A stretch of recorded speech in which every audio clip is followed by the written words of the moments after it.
Ranching has been declining for several decades, but recently the process has greatly increased in speed. This episode will discuss two major factors in the death of modern ranching.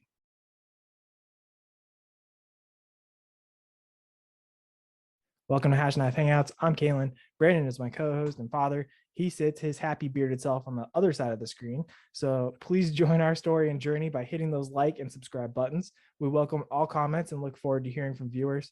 While you do all those things, go ahead and check out our social media at Facebook, Instagram, and Twitter handles below.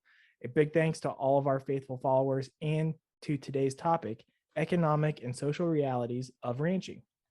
I'm going to do something a little different. First of all, I apologize. I am a little under the weather, so my voice is not as good as it normally is, because we all know it's a sweet, sultry sound. However, I'm going to use my little tablet here to kind of read off some things like I would if I had paper. So I'll begin with two things. First, I saw a picture of a billboard off the side of the interstate in Montana that simply stated "Make Bozeman, Montana again," and it's taken off. It's becoming a viral meme and a message across social media. If you're unfamiliar with Montana, Bozeman's one of about 6 major cities in the state. It is the host to Montana State University, which I graduated from, my mom graduated from, my brother also graduated from. And it has grown at a ridiculous rate in recent years. Why? Well, first off, it sometimes is referenced as the Silicon Valley of Montana due to the booming tech business industry in that area. Second, the university has not stopped growing each year since about 2012. Third, not only is it beautiful, but it's also the gateway to Big Sky, the skiing resort, and a lot of celebrities come in, they'll fly in, and then they'll travel down. It's also a northern gateway into West Yellowstone, which you can get into Yellowstone National Park. You can get through the Bozeman Pass and get towards Missoula and Butte. It's really a hub for travel going east and west in Montana. It makes sense that all of this would lead to recent growth, right? But there are also two other reasons as well. First is economic, and then I also say social refugees. Sometimes we say political, but that's more of an actual term in regards to like nations being political refugees. But they're trying to escape the politics of their other states like California and Oregon and Washington, and we're finding them coming to Montana, Wyoming, and Idaho and the Dakotas in droves. We've discussed this multiple times on the channel, but the other reason is my next point, and that's this. In reference to the show Yellowstone, I saw a tweet that said this: as much as I like this show, I wish people could understand how much it is actually hurting local Montanans. And it's absolutely accurate. Yellowstone is great. We honestly probably talk about it too much on here, but there's a reason for that. It has portrayed Montana in a way that has added fuel to the fire of reasons why people are now moving to the state, like I said before, in droves. So after those two major points, you may ask, what does this have to do with ranching? Well, it actually has a lot to do with land, and then also the decisions made over 2,000 miles away in Washington, D.C. that impact real lives, real people, real ranches.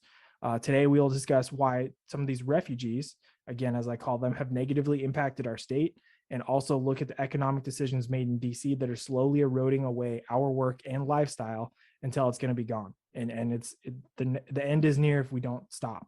And this may happen sooner rather than later. So with that, I'll turn it over to Dad for his initial take. Well, this same thing happened in the mid 70s. People were escaping California, and they were working class people. These were not wealthy people that were coming up, and they lasted here until the winter of 78, 79. Well, 77, 78 was a bad one. 78 and 79 was horrific, and it was even tough on us who had been here for generations. It was a hard winter, one of the hardest I remember, one of the hardest my grandpa remembers. So that tells you something. And they left. They couldn't take the winters, and so it was like, oh, good. But they brought an arrogance about them with them when they were here. It was like, we're just a bunch of idiots, bunch of hicks. This is the way you should do it where we're from in California. And it was largely Californians.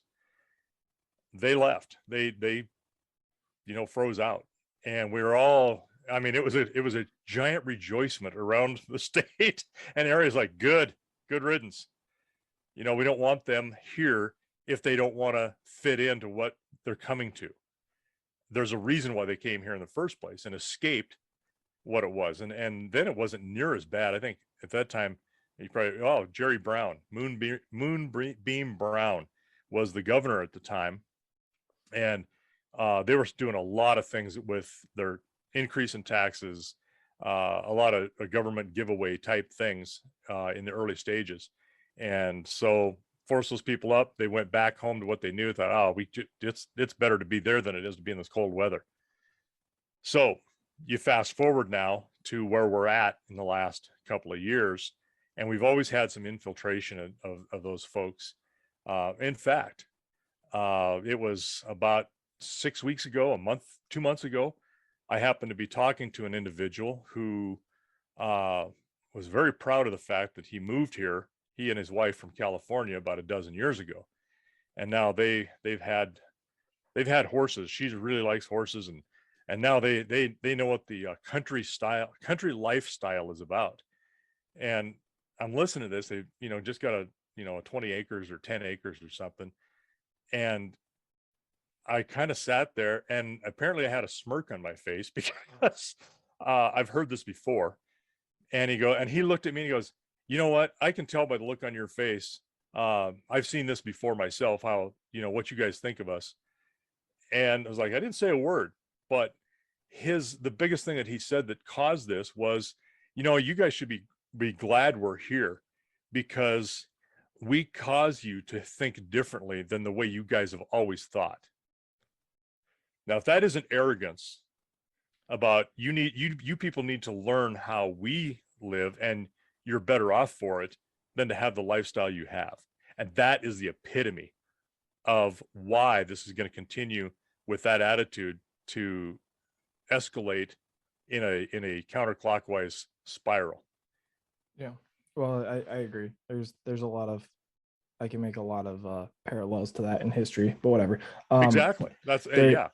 There's a, yeah, I'm not going to go down that road. We're going to talk more of the discussion part, but well, no, socially, but what I'm saying is that is kind of an overarching shadow of, we don't care what happens to you here. You need to comply with us. And what we want to do is now we're going to go ahead and purchase some of this ag land, and we're going to displace you. We had another person move in from the East Coast many years ago and had a little spot right next to us, and called the Department of Livestock because we had a stud in that pasture, wanted us to build, he was going to force us to build a 20-foot tall fence so that our stud couldn't stick his head over there. I mean, just ridiculous. But again, it's a cultural thing. Yeah. So don't come here and purchase things at an increasingly high value of which we can't afford anymore. And that's where they're going. You're picking off ag land at a way higher price than what you can actually make a living on. So anyway, that's my kind of tirade. Well, I think that's a good segue to where we need to go, is the impact. So you're talking about somebody from the East Coast who moves over and sees things a certain way, and they think you should change things to essentially appease them, right? Well, that's part of the impacts that cost ranchers and farmers material, time, energy, because if you were to go and build that 20-foot fence, that's not really worth your time and energy when you have other ways of keeping that stud within the confines of the pasture. But those impacts have negative influence on the ranching and farming as a business, because now you have to go out of your way to do more expenditures with an increasing loss of influx for cash flow. And so when you're constantly spending and spending and spending, it's going to force other men and women who are in the ag community to the fold, because otherwise they're going to outspend what they're actually making. That's right. I mean, you have to change your entire operation, and not change it for the better of the livestock or the ground you're running on, but change it for a social behavior of someone else. Right. Yeah. It's not what you're in business for. Well, and then socially, like I said, we've been overrun by migrants to Montana, and it's really having impacts on local people, like that tweet said. And I'll share it again real quick. It said, as much as I like the show, again referencing Yellowstone, I wish people could understand how much it is actually hurting local Montanans. Well, why? Because here's what's gonna. I got about 6 things here. Yellowstone is making people think Montana is a certain way. They see it a certain way and they want to go visit it. And then they're like, okay, I'll settle it. Just like the character that's trying to create the golf course and everything. That's exactly what you guys are doing. You don't understand. You don't think you are, but that's exactly what's happening. Again, the social refugees. This is really coming from COVID and a lot of the reactions by governments to create mandates, new laws, all sorts of things like that. People don't want to deal with that politics, so they're coming to Montana, Wyoming, the Dakotas, sometimes Idaho to escape that. But then what's funny is that they bring those policies, those ideas with them, and then they try to vote that way anyway. I heard one time somebody say when you move like that to there's another influx from California to Texas, they said you should not vote for 6 years, see how it happens, and then vote after. I was like, ooh, now you can't force that, but that's a good idea. If I were to move somewhere, I might consider doing that, but not voting for a few years to see how things are and then vote after that. The other thing was big money. We've got big people coming in because they're trying to escape or they've got tax write-offs. They're looking to purchase large swaths of land, and they have been doing that, and it jacks up land prices, and that also hurts us. And we'll talk about that. And then, of course, building and taking away farm and ranch land. I talked about Bozeman. The university continues to explode in more and more people being there. And because of that, Bozeman itself has grown astronomically. What people don't understand is Bozeman cannot go up vertically. It can only go out horizontally. And there's because a long time ago, there was a law passed in Bozeman in order to retain the viewing ability of the mountains. Otherwise, you would, it's essentially in a 360-degree circle, 300, I think it's 54 degrees are mountains. There's only 6 degrees that there's a gap on its way towards Butte that you can't see mountains. So because of that, a law was passed long ago, so you can't go up vertically. I think 3 or 4 stories is the max that you can go, if I remember correctly. And because of that, the town continues to sprawl and sprawl and sprawl, and it's truly consuming ranch and farmland that's very valuable, very good, but people are folding because they can't afford the property taxes.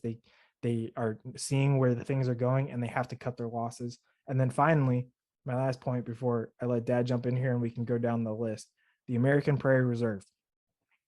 This is a horrible organization because it has a great idea behind it, and it's gotten a lot of people who are not in Montana behind it because it sounds magnificent with the use of making it a giant wildlife refugee kind of place for the wild buffalo to roam and the antelope to play. And because of that, it's also taking big money because it's started rolling up bigger and bigger swaths of land, almost like Monopoly, and it's become a beast that almost can't be stopped. Because of that, again, they're jacking up land prices. They're purposely, I've seen a couple of things where they have said, yes, we are purposely buying at the highest price we can so that we force, just like in the show Yellowstone, we force local ranchers and farmers to fold and give up their land to us because they can't afford the taxes. So if that's not insidious, I really don't know what is. So with that, I'll kind of hand it over to Dad. And this is why we get so angry, because this is what's going to kill ranching and farming if people cannot continue to ranch and farm and produce food for people to consume. Well, I mean, you take a look at what is the end game of that. What is the final goal for these people like in the American Prairie Reserve? Let's work our way backwards here.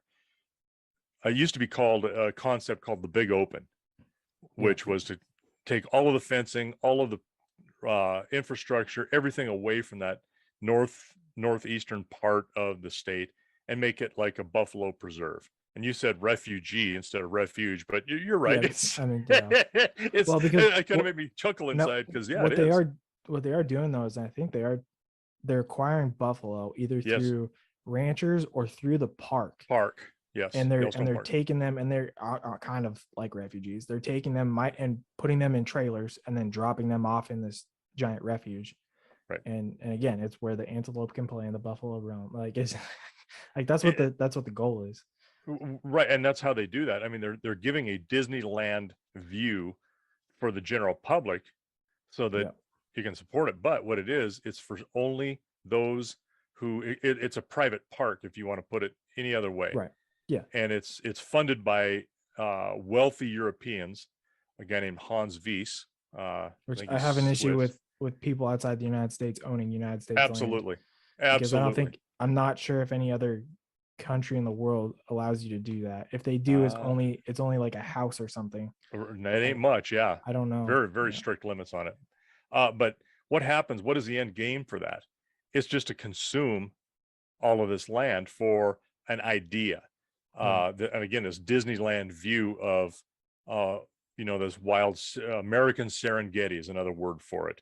The American Prairie Reserve sounds really good, right? Sounds like, oh, geez, we need to preserve this.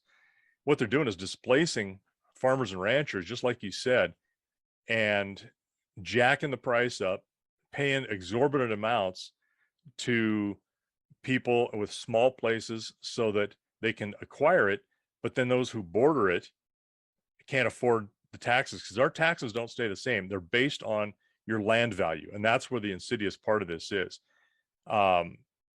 Anytime that you're, to explain that to somebody, if you have $500,000 worth of land and somebody comes in, you've been paying taxes accordingly to that number. Let's say it's an even 5,000, right? 500,000, 5,000. Yeah. Somebody comes in and they buy land right next to you, assuming there's no serious difference in terms of water or agricultural production or anything like that, but they come in and they buy it double at $1 million. You've suddenly gone from having to pay 5,000 to now you'll have to pay 10,000.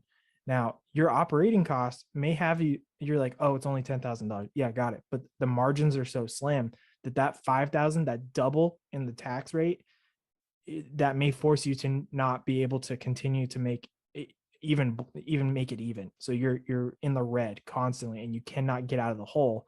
And so then people go to borrow, like in the 70s and 80s, they borrow against the bank to try and get it, and then guys can't make it. So guess what happens? They commit suicide because they can't do it. That was a really good Jimmy Carter years, and the 76 to 80, and there was a giant, enormous population of farmers that were blowing their heads off because they couldn't do it, couldn't make it. And Right. they're, what did they do? The stress was just incredible and overwhelming for them. When someone's got a piece of property and they're barely making it, and they've had it for generations in some cases, and they can no longer make it to pay the taxes on it, that does something to you, not just emotionally, but it's part of your very being. It's like, all these generations ahead of me were able to make it on here, and now I'm failing. Right. I'm not able to do it. I can't hold this together. And it's not because you're operating any differently. You may actually be more efficient in your operation of it. It's about the external pressures and influences of those, of just like you're talking about the taxes. And that's not even to mention the cost of everything else going up the way it has. Yeah, Again, we'll get there. We'll get there. That's the next 70s point. and 80s. Yeah. But this isn't just for agriculture. This is not just where this takes place. I'm starting to digress a little bit, but here, you've got a place that you've worked for generations, and you're barely able to make it. You're not, we don't give ourselves a wage. I joke that I've got a half-wit that works for us, and I'm thinking about firing, but I don't know where I'd go. Yeah. So the same thing happens with these people who are barely making it, and then they get offered twice or three times what that value of that place is and what they could make for the rest of their lives. And I can't blame them for saying, you know what, I can't do this. I can live comfortably now if I sell this, and I don't have to, kill myself trying to make it work. I mean, I understand that. I truly do. There's a principle there that, you know what, I'll die first. Right? I don't care. You have to, I have to be able to stand on. Now, it's easy for me to say when we don't own a bank anything. Right. That's, but we're still barely able to make it. And and last year we weren't making it. We didn't even break even. So um, for that to happen and displace people, I understand why they're doing it. I cannot fault them for that because I don't know their personal situation, what's going on. Breaks my heart for them and for everybody else around them because this thing just is a freight train that's gaining speed. Yep. And, it's hard to stop that. It's hard to turn it around. And our politicians are such morons that they don't react usually in the more positive way, but they certainly don't react in time to this. And this is something that we should not have out of country influences owning property. We just should Yeah. not, just like you said before. Now, that isn't just agriculture. I started to go there a little prematurely. It's not just in agriculture that people are being displaced. These taxes affect everybody. Now, you take Bozeman, for instance, like you said before, Yeah. and you have a number of people who are retired on a fixed income. Their house is either not paid for, or is either paid for, or they don't owe that much on it, and certainly have had it for a long time, and their payments are manageable within their budget. Um, all of a sudden, their taxes are jumping at enormous rates, where they are having to leave because they can no longer afford the taxes and they'll lose their place. Right. That is criminal. And now that happened up in that Whitefish Kalispell area a number of years ago. Same thing happened. We got all these people moved into that particular small area and displaced older, retired people who simply couldn't hold on to their house, just their house in town, because the taxes were too high. Right. No, I agree. And then, well, and it goes also to you're now creating refugees within the state. People come Right. outside and they come in and they force everybody else who's been living here to disperse. And so then, the people try to find cheap land, which there's no such thing anymore because people keep coming in, like the Wilkes brothers, the American Prairie Reserve, and then anybody. Here's the other problem that we have oftentimes with people from California is in California, land prices are so expensive that when they sell a house that would be normally probably in Montana worth $250,000, it's upwards of 1.2, $1.3 million. So when you sell that house and you get that large chunk of change, and then you go to Montana, they say, oh, the land is cheap, we can just buy it. And instead of trying to get the price down, they buy it at what the request is, which is far more than what the land is worth. And that's what also unknowingly, that's not being insidious, but unknowingly they think, oh, it's so cheap, we can just buy it. So they do. And it ends up causing the same issue that we've been talking about. Land prices go up, land property taxes continue to increase, and then it again forces people to disperse because they can no longer afford. There's these secondary and tertiary effects that people don't realize are happening, and that's just with people not in ag. When you go to the ag, you're then forcing larger sections of land to either have to sell off pieces and parcels in order to pay for that increase. And that's only a temporary solution because then eventually it's going to become where they have to continue to whittle away, and then it dies. But Right. the thing is that's the bigger issue at hand. And it's not just the little guys like us are struggling, but what I think a lot of larger ranches don't realize is that they will be next. And that's why I say that this is killing agriculture, because that's exactly what it's going to do, unfortunately. Well, and what's the long, this is all short term. What Yeah. happens in the long term if you don't have people producing food, and people think, Yeah. oh, there's always going to be somebody producing food. Yeah. There's always going to be there. Really? How about a food shortage? How does Now, a food shortage even look? what I think, let's look at it in the future here for a second. I think honestly that the, this is somewhat conspiracy theory on my part, but many of those people who own the money and have influence on things like the American Prairie Reserve and stuff like that are much more liberal leaning, and liberal leaning individuals are all about the not meat right now, right? So the plant based proteins, which is actually factory created protein through the use of um, soy, uh, what is it, tofu, stuff like that. You make Leaving lab chemical. Yeah, it's yeah, lab grown. which actually I saw one in the store the other day, and I want to try it just for kicks and gigs and give you my review. But anyway, like We'll the watch that extra ear grow out of your cheek after you've been eating that a yeah, while. but that's my point. Is I also think that in a social political realm, also the future of agriculture is people think, or at least maybe we're taking it for granted, is that okay, even if we don't have actual farms and ranches producing real meat in real large yields of crops, we'll always have these factories that can create it for us, which I guarantee you is not healthy. But I think others may see that as the alternative, and they're okay with that. They're content with it, and that's what really upsets me. Well, it's because if they think they can get their hands on it and satisfy their needs, they're okay with it. Yeah. Here's a couple of ways I see this going. And I said this, and we've maybe mentioned this before. We had a cattle handling clinic at the ranch here a number of years ago, and mostly it was all women. A great group of people, love them. I'm still in touch with them. Really enjoy them. They were asking lots of good questions because there are some from the East Coast, middle of the country. Some had moved from other areas into Montana, and some were these were friends of theirs, and they were asking excellent questions. What do you do here? How do you do this? Why would you do this? How does this operate? I mean, all really good stuff about just general management.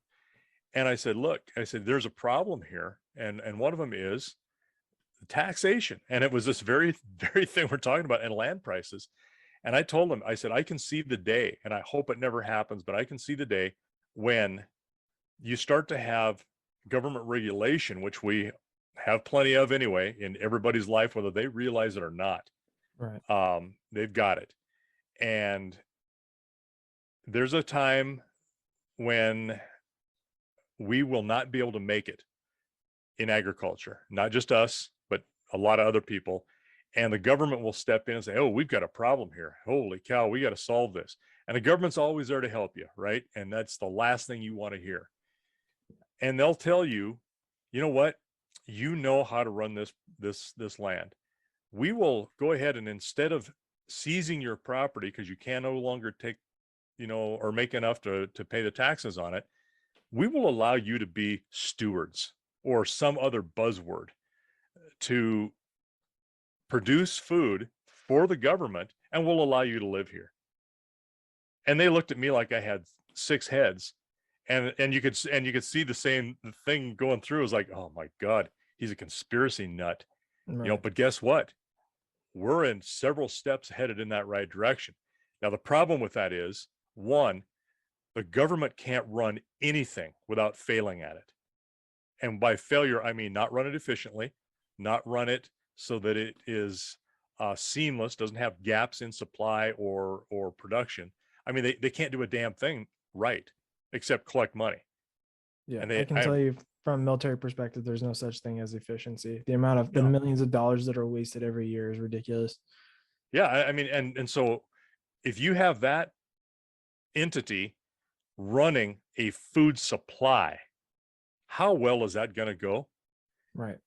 And Well, so and I'll actually I'll go a little further with that.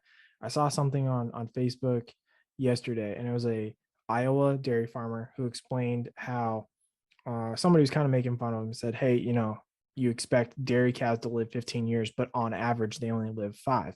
And he goes, hey, you know what, let's talk about this. And he goes, you're absolutely right. He goes, my herd, he's like, I have some cows that are 12, 14 years old, but he goes, majority of them, he's like, if I really think about it, the longest they'll live is 6 to 8 realistically.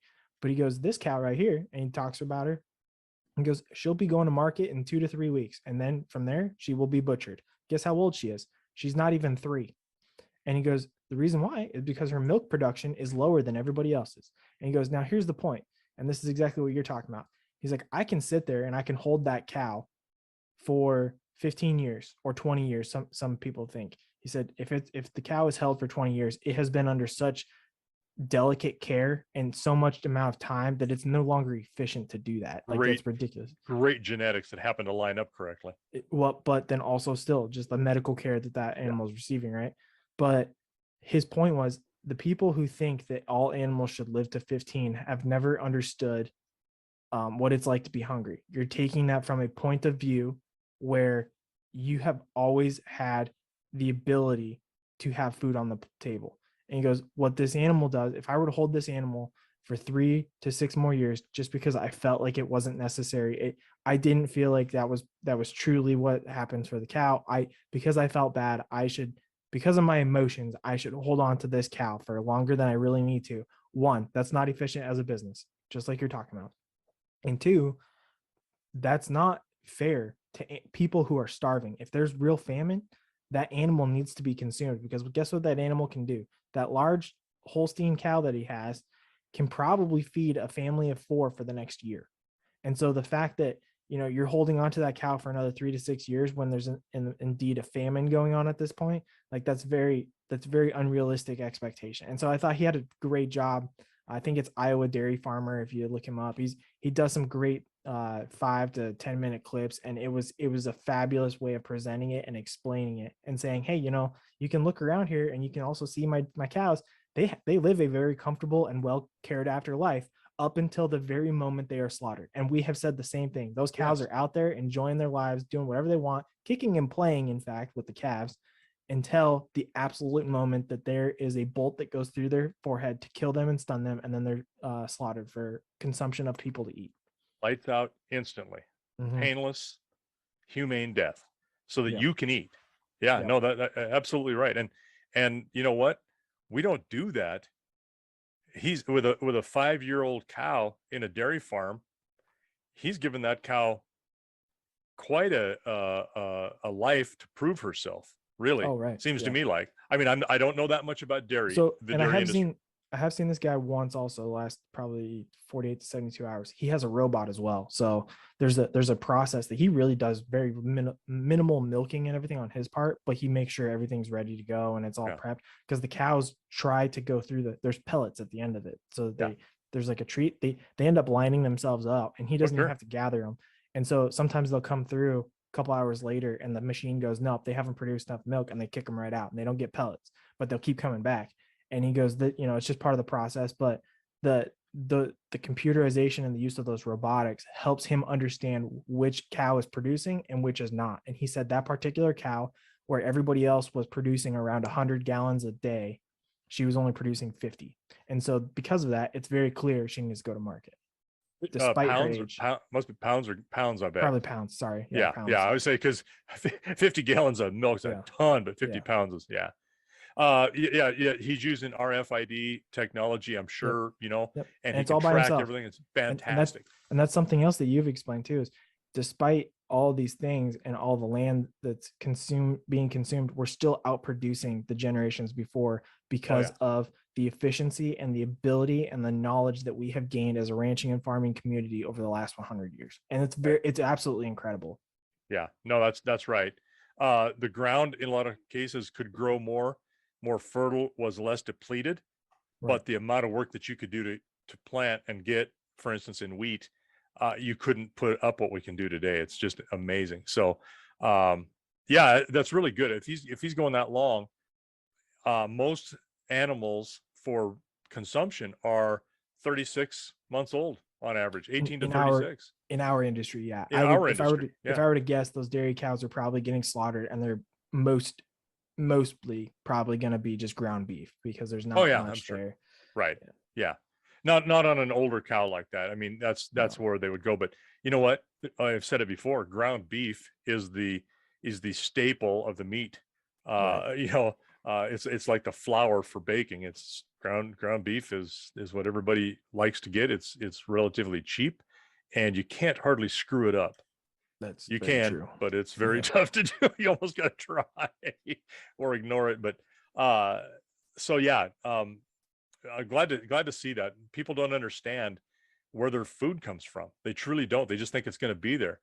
In a way, I like to see what their thoughts are or how their reactions are to fuel shortages, to gas shortages. Right. Same thing, because we are such a mobile society, and we become more mobile because we can. And fossil fuel, you hate it or love it, the reality is what's made us mobile. And unless you're inside of a big city where they're probably going to procure fuel anyway for mass transit, whether it be electrics for subways, because guess what, folks? Electricity comes from fossil fuel, generally Yeah. coal. There's some hydro, Yeah. but it's not that much. And they can't move around a city even on buses or taxi or subway if they've got those and that kind of infrastructure.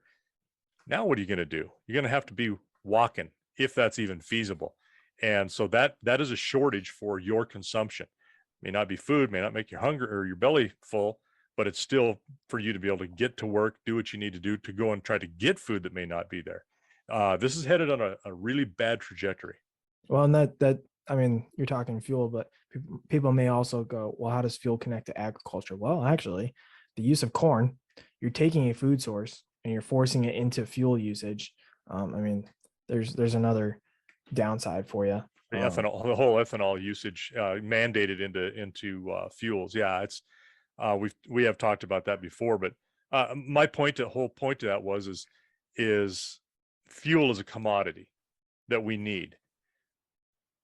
Probably not as much as food that we have to have, which is still a commodity for most people. Right. So when you have a shortage of one of those, it's interesting to see how people's reactions are socially to that when they can't get fuel. What about when they can't get food? There's nothing that motivates you like hunger.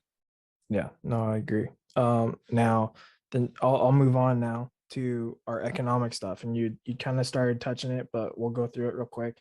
I got a small spiel that I have prepped, and then we'll talk about kind of cash inflow, cash outflow. So anybody that's Do you have a something written down on a spreadsheet, or do you have highlights on it? shut up. Now anybody that talks business, they'll know that you get cash inflow, cash outflow.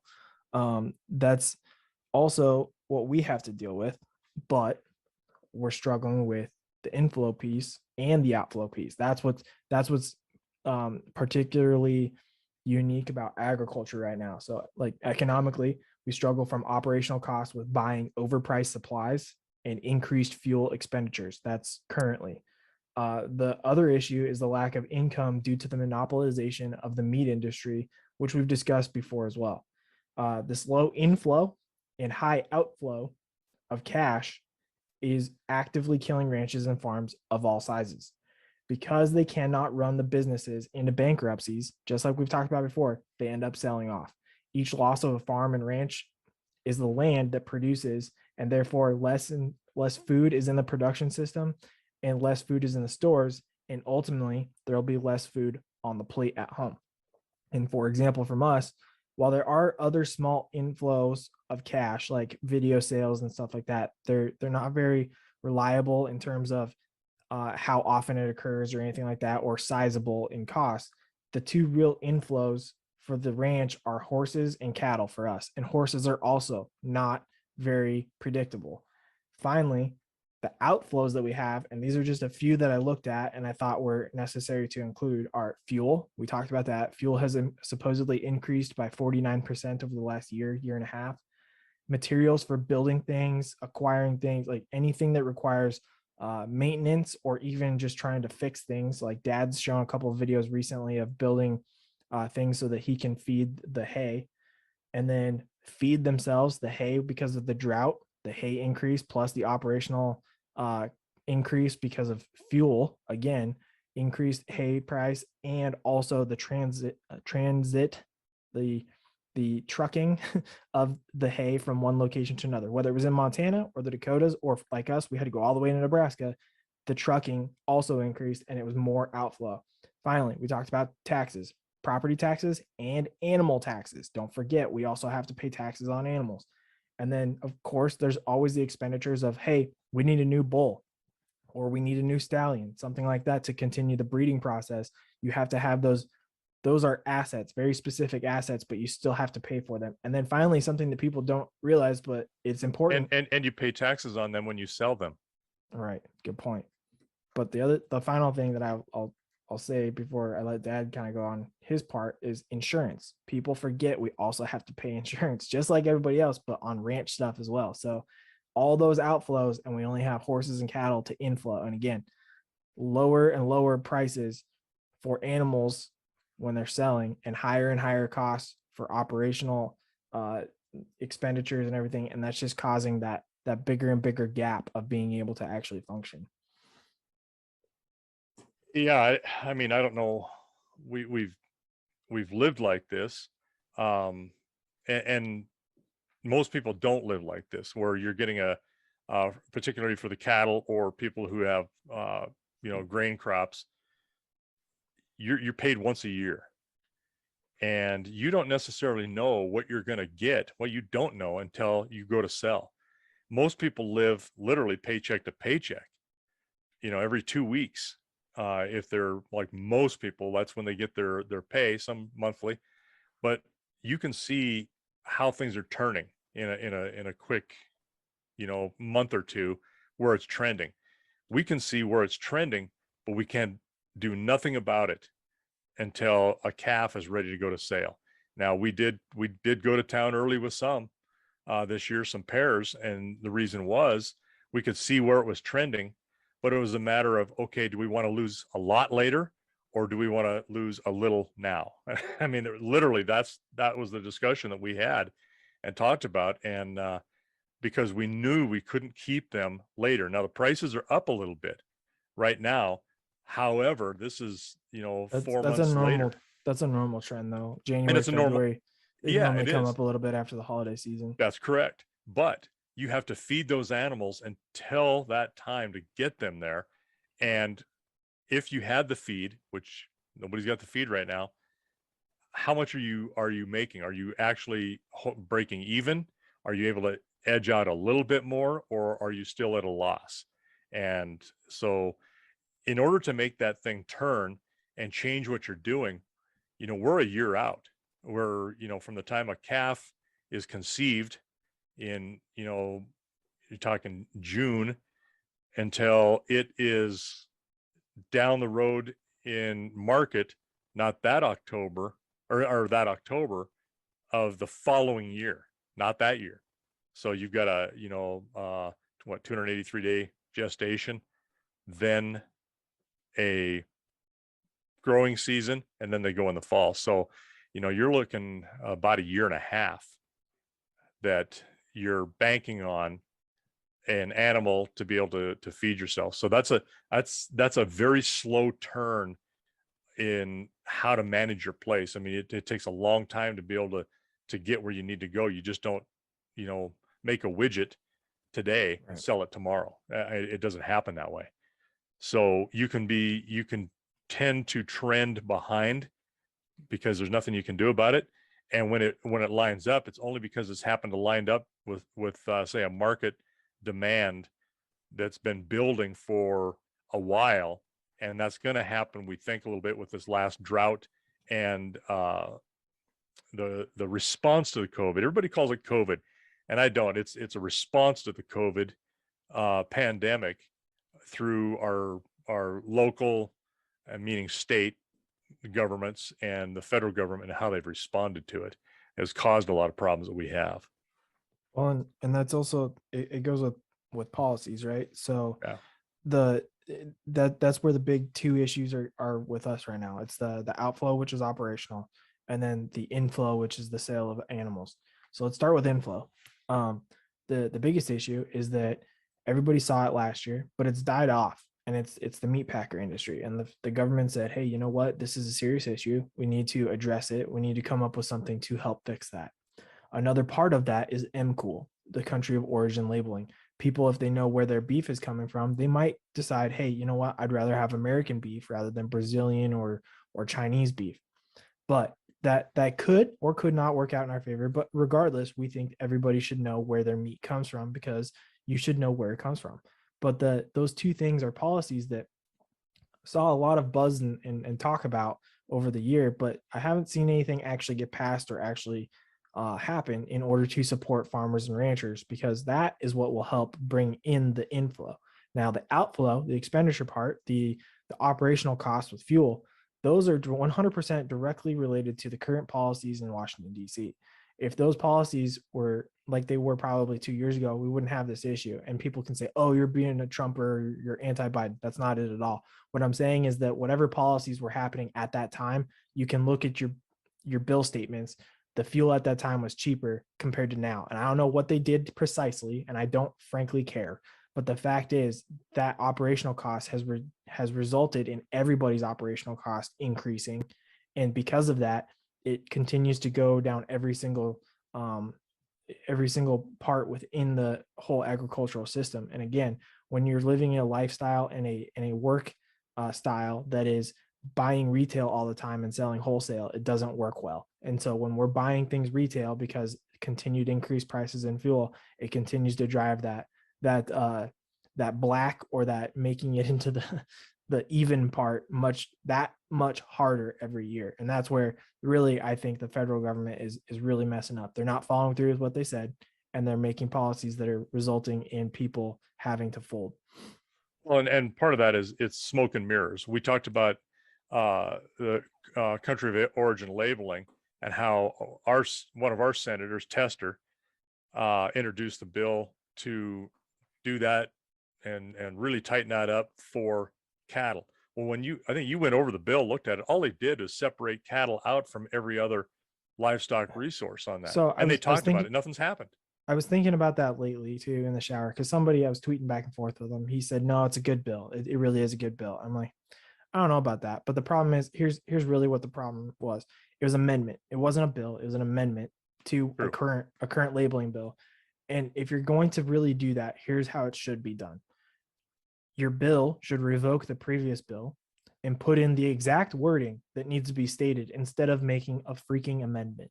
Right. Show me precisely what it is, instead of me having to research where this word goes, how that changed. No, make a bill that's one piece of paper. I've said this before, one piece of paper, front and back. I'll give you front and back, but one piece of paper, and it says precisely this. At the top, it would say, this is the previous bill. It's being rescinded. From here on and henceforth, this is what it will do. And it makes it very clear on what you need to do. I get it. There's legalese and lawyer speak that they use in those bills, and it's a little hard to decipher at times. However, you can very easily make it so that it does that. Just rescind exactly what you're getting rid of, putting in what you're putting in, and it minimizes with one sheet of paper, front and back. It minimizes pork rolling, which goes to places and things that has absolutely nothing to do with agriculture whatsoever. That's my 2 cents. I know that you're right. Part of my issue with that is you just change that, like they made an amendment, and they're making supposedly favoring cattle markets or cattle commodities over pork, sheep, chicken, whatever, because they separated it out. But it still does not solve the problem of the honesty in country of origin labeling, because those places coming from Brazil, Australia, Mexican beef, Canadian beef, they can still bring it in and call it American beef, because it's further processed here, which is wholly, absolutely dishonest. Well, and that's I think that's a whole nother, while related, those are different issues, because you need to have probably a separate bill stating, and this is what the definition of American beef is. Now, this is the definition of American produced beef, or however you want to say it. But even then, I think it's dishonest. It just needs to be American or not, regardless of where it came from. Right. But my point to that is they still screw it up. Right. They still do nothing. They do the minimum to talk about it. And I always say this, they'll talk about it. We'll see what happens. And I'm never disappointed with my ability to predict the future with politicians. Right. I'm surprised when they do it. But those two things are what drives home the point of it's eroding away agriculture, because they're not helping with issues that actually could. I look to the government for very few things for actually solving problems.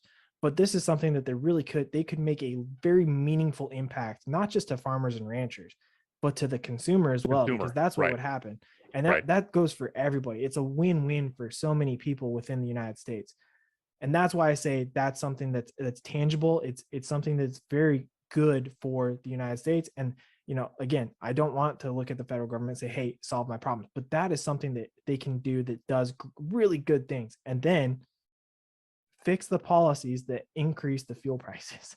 Just the simple thing of fuel prices, like legitimately though, that's one thing. fuel itself, if you can fix fuel, you fix a lot of things, because it takes fuel to produce so many other items, and that cost continues to get passed down. And so if they can fix those two things, which they won't, but if they could, that is what can help save and maintain ranching and farming. So a year ago, I had our one tank filled, gas tank, gas and diesel at the ranch, almost to the day. It was about $2.35 a gallon a year ago. I just called to have that fuel tank once again, just, filled up. I mean, this happens, several times a year. And the price, I said, how much is this juice that I'm getting? $3.46 a gallon for bulk cost. So, what's that 30% increase on fuel alone and that's not high grade. I mean, this is, your mid-grade diesel or mid-grade gasoline that used to run a feed pickup.